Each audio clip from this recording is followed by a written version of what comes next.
How to download the Windows 10 ISO file. So let's get started.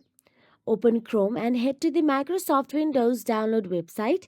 Then click the three dots at the top of your Chrome browser and then select More Tools. Then tap on the Developer Tools. Alternatively, you can also press Ctrl plus Shift plus I on the keyboard. Click the menu icon and then select More Tools. Then tap on Network Conditions to enable it.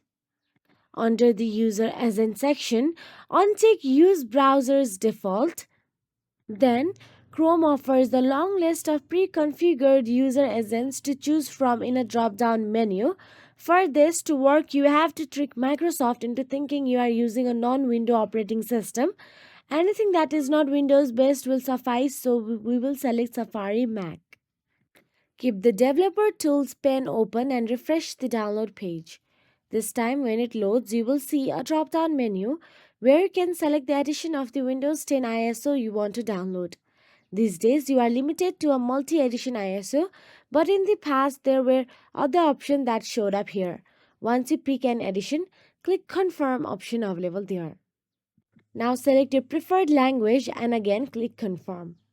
Finally, click either the 32 or 64-bit to start the download. Download links are valid for 24 hours from the time of creation. So that is it. If you found this video helpful, please like, share and subscribe, and thank you so much for watching.